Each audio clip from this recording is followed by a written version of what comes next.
My name is Kathy, and I am 53 years old now. But this story takes me back to when I was 45. I was standing in the middle of a crowded auditorium holding a trophy that read, "Most Embarrassing Mum." Around me, laughter echoed off the walls. My daughter had just handed it to me in front of everyone. I felt my heart crack, but I did not cry. I just turned around and walked out. I left before Brittany could see what she had just done to me. By the next morning, her calls would not stop. But that night, I had a decision to make. Before I tell you what happened next, I would love to know where you are watching from today. Please take a moment to like this video and subscribe if you appreciate real stories about real families. What unfolded in the next 24 hours taught me something I wish I had known years earlier. Stay with me to find out what changed everything between my daughter and me. Let me take you back to understand how I got to that moment. I was 37 when my marriage to Marcus fell apart. Our daughter Brittany was only 12 years old then. Marcus left us for another woman, someone younger, someone without the responsibilities of a family. The divorce was quick, and so was his departure from our lives. Child support checks came irregularly, and when they did, they were never enough. I found myself alone in Denver, Colorado, with a daughter to raise and bills that kept piling up. I worked as an administrative assistant at a law firm downtown. The pay was modest enough to cover rent on our small 2-bedroom apartment and keep food on the table, but not much beyond that. Our apartment was in a decent neighborhood, nothing fancy, but safe. The walls were thin and I could hear our neighbors through them at night, but it was home. Brittany had her own room, which was all that mattered to me. Brittany was a bright child, always at the top of her class. She had Marcus's sharp mind and my determination. After the divorce, we grew close. She would curl up next to me on the couch while I worked on spreadsheets in the evenings, doing her homework beside me. We were a team, just the two of us against the world. I promised myself I would give her everything I never had growing up. I would make sure she went to college, that she had opportunities, that she never felt the sting of poverty the way I once did. When Brittany got into the University of Colorado, I cried tears of joy. She had earned a partial scholarship based on her grades, but it only covered about half her tuition. The rest fell on me. I calculated the numbers over and over, trying to make them work. I started working overtime whenever it was offered. I brought lunch from home every single day, the same peanut butter sandwich for 2 years straight. Because buying lunch meant $10 I could put toward Brittany's textbooks instead. I stopped buying clothes for myself. The last new dress I owned was from 5 years prior, and it was starting to fray at the seams, but I told myself it did not matter what I wore. My car was 15 years old, a used sedan I had bought right after the divorce. It made strange rattling sounds when I drove over 40 miles per hour, and the air conditioning had stopped working 3 summers ago. Every few months, something else would break. I learned to ignore the warning lights on the dashboard because taking it to a mechanic meant money I did not have. I drove it carefully, praying it would last just a little longer. On weekends, I took on freelance bookkeeping for small businesses in the area. I would spend Saturday and Sunday hunched over my laptop, entering numbers and balancing accounts for $50 here, $75 there. Every cent went into Brittany's college fund. When her laptop started running slowly in her freshman year, I bought her a new one, a good one, even though it meant I had to pick up extra freelance jobs for 2 months straight to pay it off. When she complained about the noise in the standard dormitory, I paid the difference for her to move into a quieter building. When she mentioned she was running low on spending money, I transferred what I could from my own account, even if it meant eating rice and beans for a week. I never complained. I never told Brittany how many meals I skipped or how many nights I lay awake worrying about money. I wanted her to focus on her studies, to enjoy her college experience, to have the life I never did. My co-workers would invite me out for happy hour on Fridays, and I always declined with a smile, saying I was tired. The truth was, I could not afford a glass of wine. They stopped asking eventually. My only dream was simple. I wanted to see Brittany graduate, get a good job, build a happy life. I wanted her to never worry about money the way I did. I wanted her to look back and feel grateful to understand that everything I did was out of love. That was all I needed, just to know that my sacrifices meant something.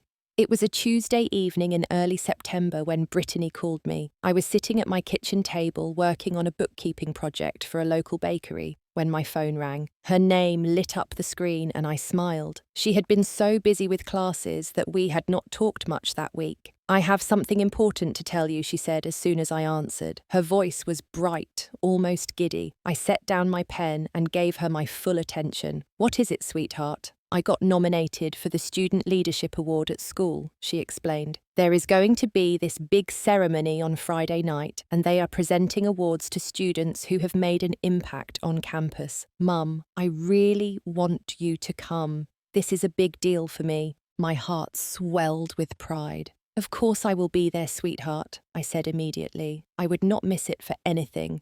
"Really? You promise?" "I promise. Just send me the details and I will be there." After we hung up, I sat there for a moment staring at my phone. My daughter was being recognized for leadership. All those years of hard work, all those sacrifices, they were paying off. Brittany was thriving. She was making something of herself. I felt tears prick the corners of my eyes, but they were happy tears. I started planning right away. The ceremony was on Friday evening, which meant I would need to leave work early to have enough time to get ready. I went to my closet and pulled out my best dress, the navy blue one I had worn to my cousin's wedding 5 years ago.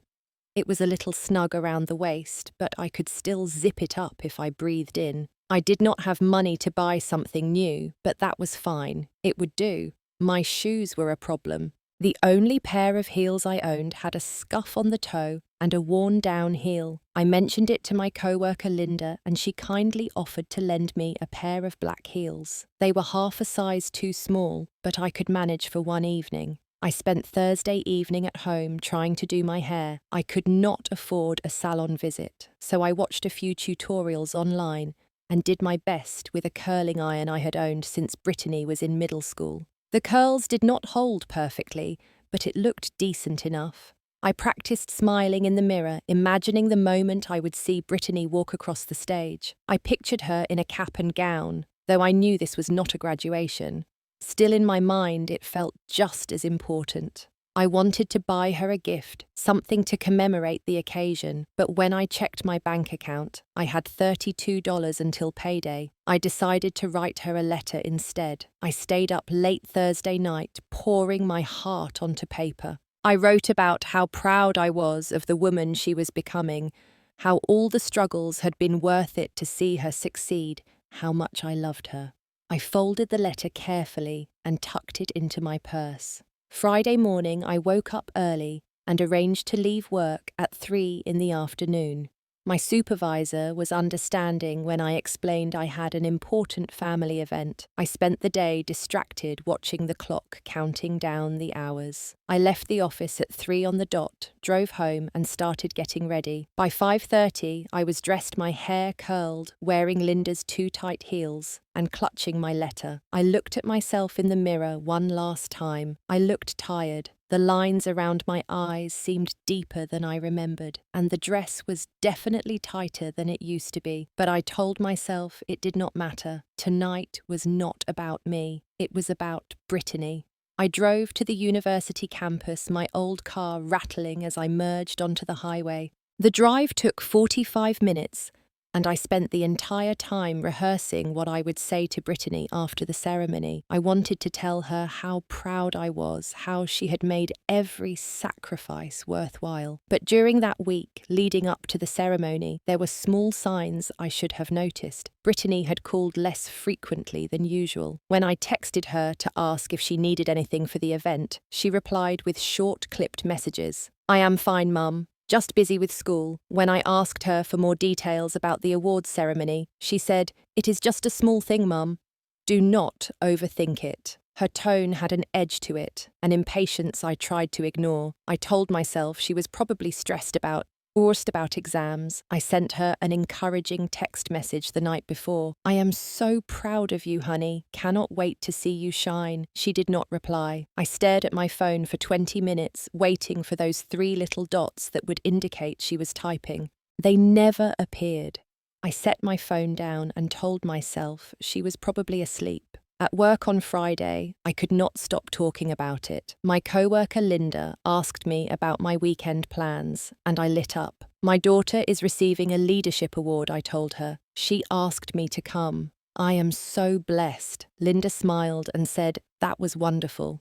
"I am sure you are very proud," she said. I nodded, unable to stop grinning. I felt like the luckiest mother in the world. I did not realize then that pride can sometimes blind us to reality. I did not see the distance growing between Brittany and me. I did not understand that to her, my love had started to feel like a burden. I arrived at the university auditorium just after 6 in the evening. The parking lot was crowded and I had to circle twice before finding a spot far from the entrance. I walked carefully in Linda's heels, my feet already aching. The building was modern and grand, with floor-to-ceiling windows and bright lights spilling out into the evening. As I approached, I could hear the hum of voices inside the sound of a crowd gathering. Inside the auditorium was buzzing with energy. Students milled around in groups, laughing and taking photos. Parents stood near the walls, dressed in suits and elegant dresses. I felt suddenly self-conscious in my 5-year-old navy dress, clutching my purse with the handwritten letter inside. I smoothed down the fabric and told myself to stop worrying. I found a seat about halfway down the aisle near the left side.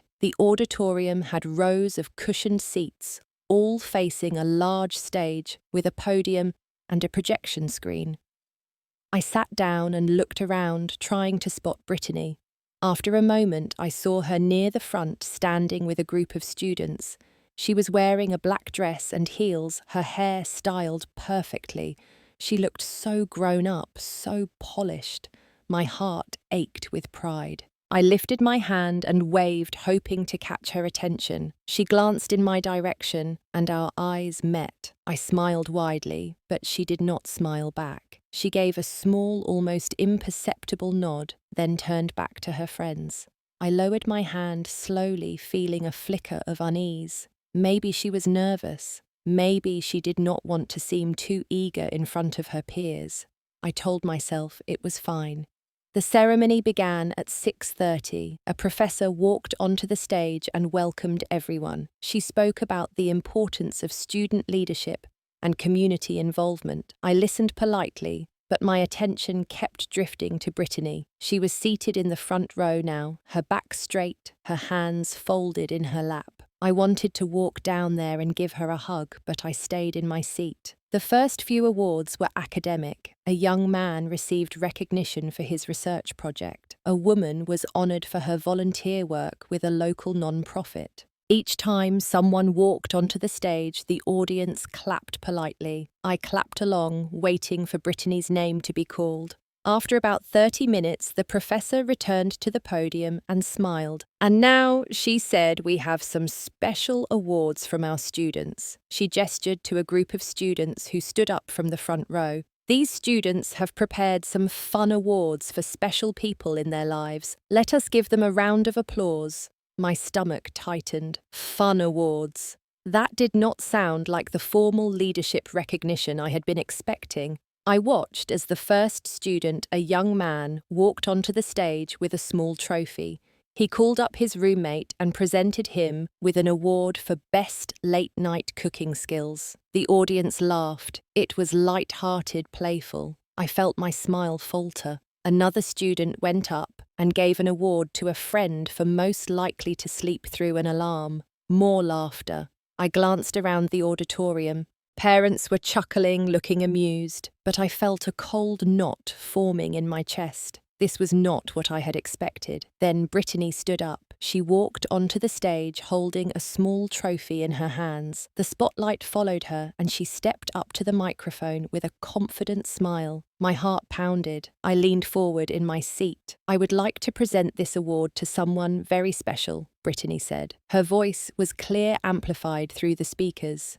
The audience quieted, waiting. I held my breath. This award goes to my mum, Kathy, for being the most embarrassing mum of the year. The words hit me like a slap. Around me, people started to laugh. It was not cruel laughter, just amusement, the kind of laughter you hear at a comedy show. But to me, it felt like the entire auditorium was mocking me. Brittany continued her smile, never wavering. Mum always texts me like 50 times a day, asking if I ate. She sends me embarrassing care packages with cartoon stickers on them, and last month she showed up at my dorm in her old sweatpants to drop off soup when I had a cold. The laughter grew louder. Someone near me chuckled and said, "Oh, that is so relatable." I could not move. I sat frozen, my hands gripping the armrests of my seat. So Mum, Brittany called out, gesturing toward me, "Come up here and get your trophy." A spotlight swung toward me, and suddenly I was illuminated. Hundreds of faces turned in my direction. I felt exposed, vulnerable. My legs felt like lead.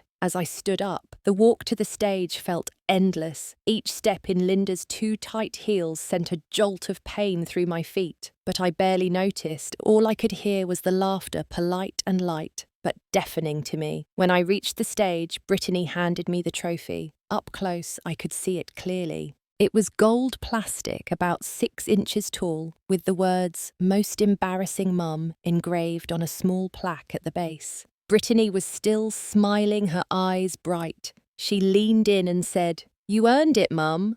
Her tone was teasing, affectionate, even like this was all just a joke between us. But I could not smile back. I looked at her, really looked at her, and I saw a stranger. This was my daughter, the girl I had sacrificed everything for, and she had just turned my love into a punchline. I took the trophy from her hands. My fingers trembled slightly, but I kept my face neutral. I would not cry. Not here, not in front of all these people. I turned and walked off the stage. The audience clapped, still chuckling. Someone near the front row said something I could not hear, and more laughter followed. I walked back to my seat, but I did not sit down. I picked up my purse, turned, and walked straight out of the auditorium. No one stopped me. No one seemed to notice. The ceremony continued behind me, the next student already walking onto the stage with another joke award. I pushed through the heavy doors and stepped out into the cool evening air. My hands were shaking. I looked down at the trophy in my hands, at those words, "Most Embarrassing Mum," and something inside me broke. I walked to my car in a daze. The parking lot was quieter now, most people still inside watching the ceremony. I unlocked the door, climbed into the driver's seat, and set the trophy on the passenger seat beside me. For a long moment, I just sat there staring at it. The gold plastic gleamed under the parking lot lights. Then the tears came, not loud, dramatic sobs, but quiet tears that rolled down my cheeks and dripped onto my lap. I cried for the hours I had worked, for the meals I had skipped, for the nights I had stayed awake, worrying about money. I cried for the care packages I had packed with so much thought, choosing each item carefully because I wanted Brittany to feel loved. I cried for the day I drove an hour to her dorm in my old sweatpants because she was sick, and I was terrified she was not taking care of herself. All of it, everything I had done, had been reduced to a joke. I was embarrassing. My love was embarrassing.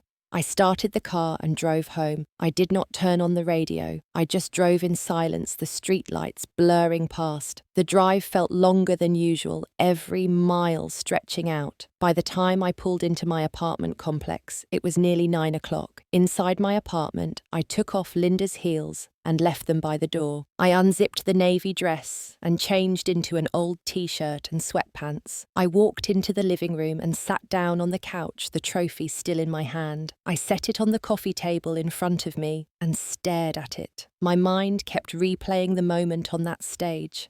Brittany's smile, the laughter, the spotlight on me. I thought about all the care packages I had sent. I would spend hours on a Saturday afternoon packing a box with Brittany's favourite snacks, a cosy blanket, a handwritten note. I decorated the box with stickers because I thought it would make her smile. I thought it was cute. I thought she appreciated it. But she was embarrassed. She was so embarrassed that she turned it into a public joke. I thought about the text messages. Every day, I would send her a quick note. Did you eat breakfast? How is your day going? I am thinking about you. I thought I was being a good mother, staying connected, showing her I cared. But to her, it was annoying. It was suffocating. 50 texts a day, she had said. That was an exaggeration, surely. But maybe to her, even 5 felt like too many. And the soup. I remembered that day so clearly. It was a cold afternoon in late October. Brittany had called me her voice hoarse and mentioned she was not feeling well. I immediately got in my car and drove to the store. I bought ingredients for chicken soup, her favourite since she was a little girl. I spent 2 hours making it, letting it simmer until the broth was rich and flavourful. Then I packed it in a thermos, grabbed some crackers and juice, and drove an hour to her dorm. I did not think about what I was wearing. I threw on sweatpants and an old hoodie because I was in a hurry. When I got there, Brittany answered the door looking pale and tired. I handed her the thermos and the bag of food. She thanked me, but her eyes darted down the hallway as if checking to see if anyone had seen me. At the time, I thought she was just feeling unwell. Now I understood. She was embarrassed that her mother had shown up looking so dishevelled. My phone started ringing around 9:15. I glanced at the screen. Brittany. I let it ring until it went to voicemail. A few seconds later, a text came through. Mum, where did you go? The ceremony is over. I did not reply. Another call came. I ignored it. Then another text. Mum, are you mad? It was just a joke. Just a joke. I set my phone face down on the coffee table and closed my eyes. My chest felt tight, like I could not get enough air. I had given this girl everything. I had worked myself to exhaustion, denied myself every small comfort, all so she could have a better life. And this was how she saw me. Embarrassing. The phone rang again. This time it was the landline. I had almost forgotten I still had one, a relic from years ago, that I kept because it was cheaper than increasing my cell phone plan. I stared at it, listening to it ring and ring until it finally stopped. Voicemail picked up and I heard Brittany's voice, tinny and distant. Mum, please pick up. I'm getting worried now. Just let me know you are okay. I did not move.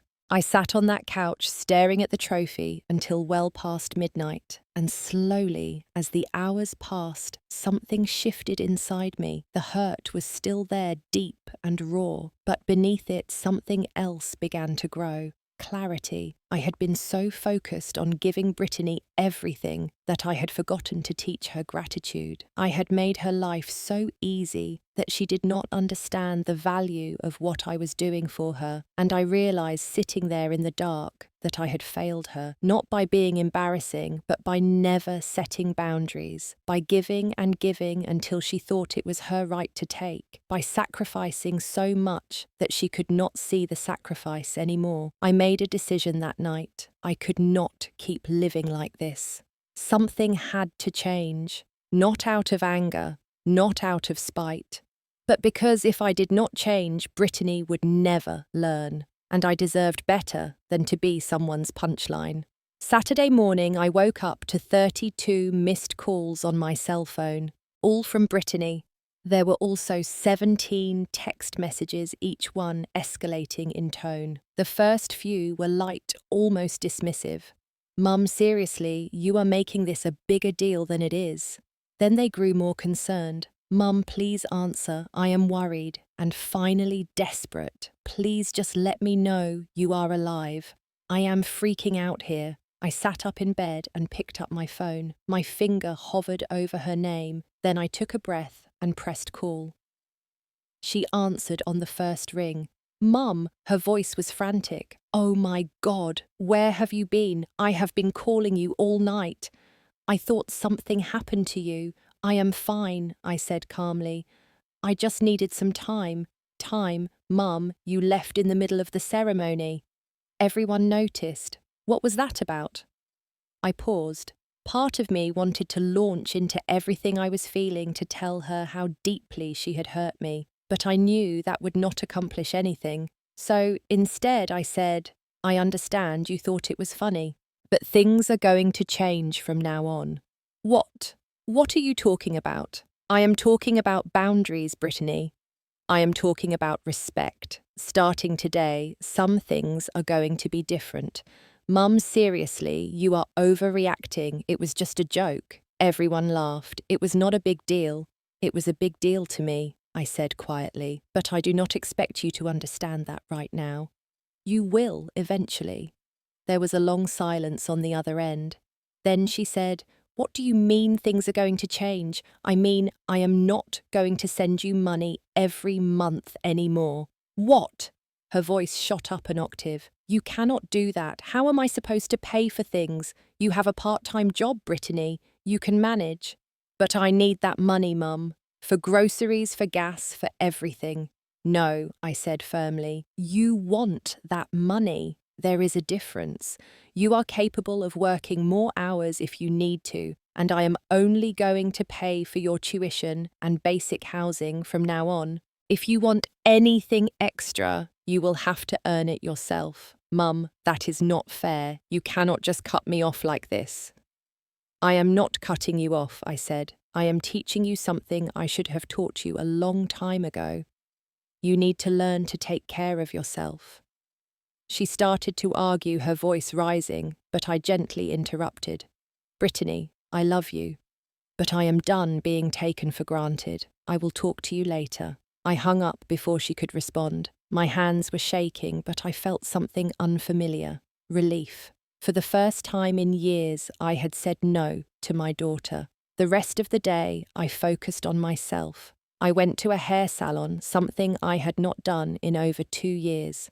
I sat in the chair and let a stylist trim and style my hair. It cost $40 money I would have normally put toward Brittany's expenses, but I paid it without guilt. When I looked in the mirror afterward, I barely recognized myself. I looked younger, lighter. On my way home, I stopped at a discount clothing store and bought a new dress. It was nothing fancy, just a simple grey dress that fit me properly. It cost $25. I also bought a pair of comfortable flats. As I carried the bags to my car, I felt something I had not felt in a long time. I felt like I mattered. That evening I called Linda to return her heels and thank her. She asked how the ceremony went, and I hesitated. Then I told her the truth. She listened quietly, and when I finished, she said, Kathy, I am so sorry. That must have been awful, but I think you are doing the right thing now. You deserve to take care of yourself. Her words stayed with me. Over the next week, I made more changes.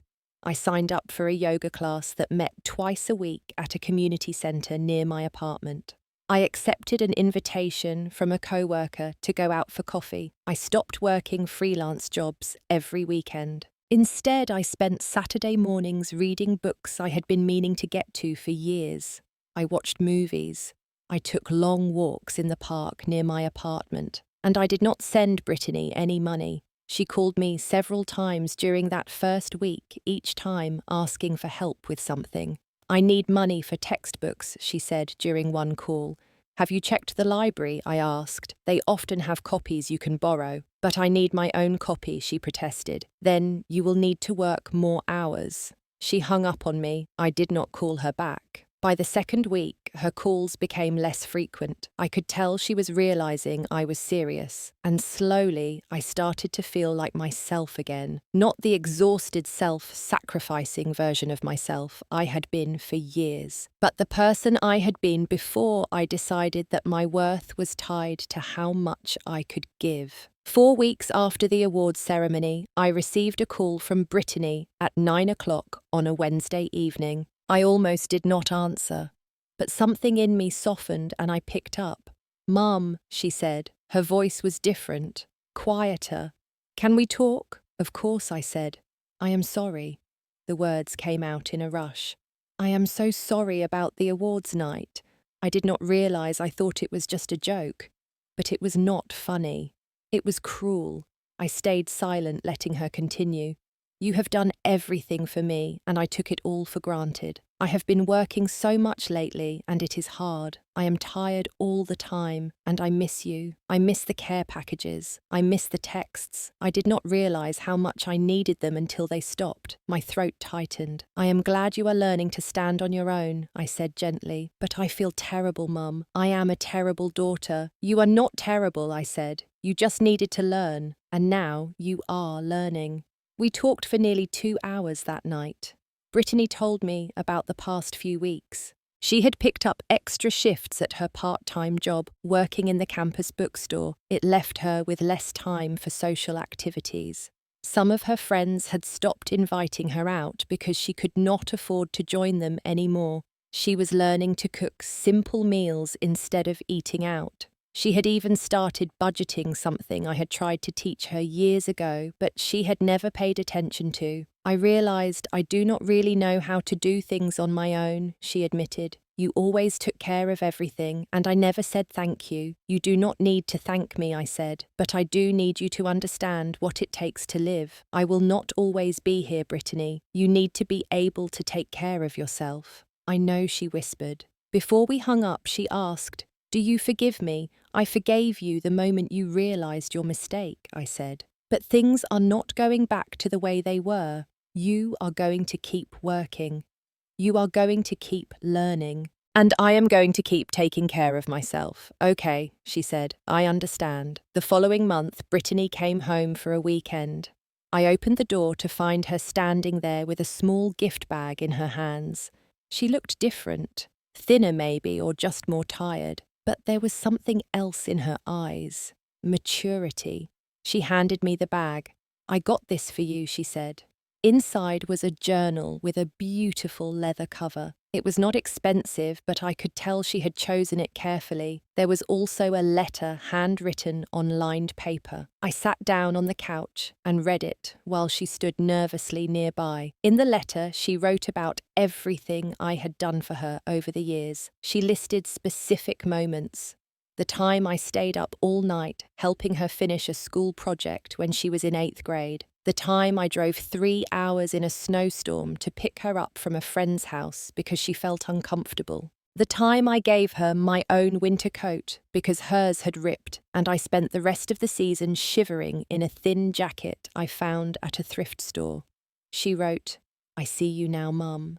I see everything you did, and I am so sorry it took me this long to understand. You were never embarrassing. You were loving, and I was too selfish to appreciate it. By the time I finished reading, tears were streaming down my face. I looked up at Brittany, and she was crying too. I stood up and pulled her into a hug. We held each other for a long time, neither of us speaking. That weekend, we talked more than we had in years. She told me about her struggles, her fears, her hopes. I told her about my own life, things I had never shared before because I was always too focused on making sure she was okay. We cooked dinner together, something we had not done since she left for college. We laughed, we cried, and slowly I felt the distance between us begin to close. When she left on Sunday evening, she hugged me tightly at the door. Thank you for not giving up on me, she said. I never will, I promised. Now, as I sit here at 53 years old, I look back on that night at the auditorium as a turning point. Brittany is 27 now.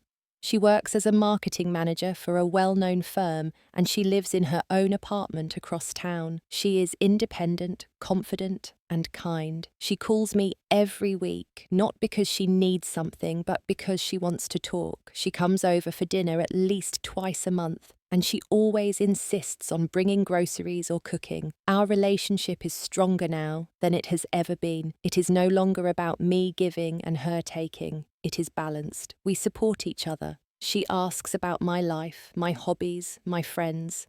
She encourages me to take care of myself. Last year, she surprised me with a weekend trip to a spa paid for entirely by her. It was the first vacation I had taken in over a decade. That trophy, the one that once represented my deepest humiliation, still sits on a shelf in my living room.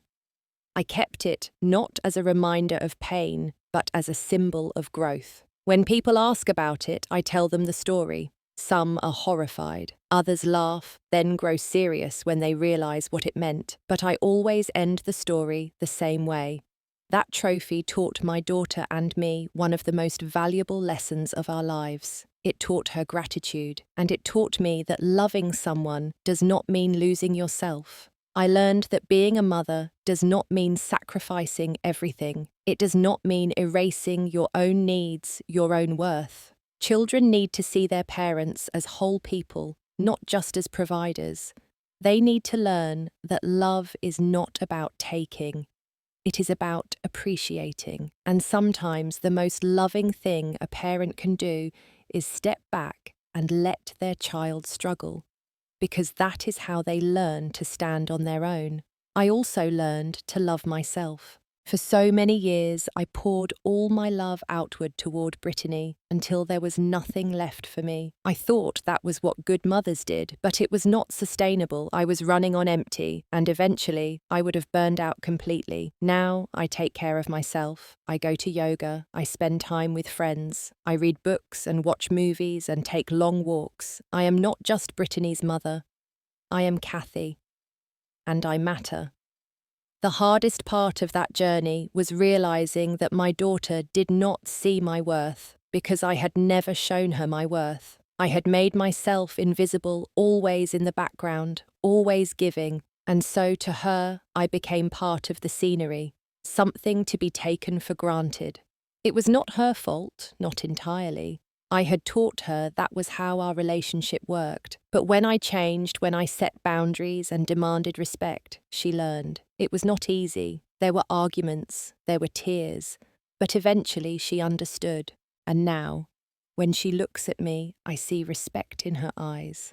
I see love, not the careless love of a child who assumes her mother will always be there no matter what, but the deep, intentional love of a grown woman who knows what her mother sacrificed and chooses to honor it. That night, when I walked out of the auditorium holding that trophy, I thought my heart would never heal. But sometimes the deepest wounds teach us the most valuable lessons. I learned to set boundaries. Brittany learned gratitude. And together we built something stronger than what we had before. Our relationship is no longer one-sided. It is a partnership. It is mutual. It is real. If you are a parent giving everything and getting nothing back, maybe it is time to step back, not out of anger, but out of love. Because sometimes the best thing we can do for our children is teach them that love is not about taking. It is about appreciating. It is about recognizing the sacrifices others make and honoring them. And it is about understanding that the people who love us are not infinite resources. They are human beings with their own needs, their own limits, their own worth. I wonder how many parents out there are still being taken for granted. Your children may not see your worth now, but if you have the courage to change, they will. And when they do, it will be worth every painful moment. Have you ever felt unappreciated by someone you love? Have you ever had to set boundaries to teach someone a lesson? I would love to hear your thoughts in the comments below. Please take a moment to like this video if my story resonated with you, and subscribe to this channel for more real-life stories about family growth and healing. Share this with someone who might need to hear it today. Thank you so much for listening to my story. I hope it brought you some comfort, some clarity, or at least the reminder that you are not alone. May you find the courage to value yourself the way you deserve. Take care of yourselves. And remember, loving others starts with loving yourself.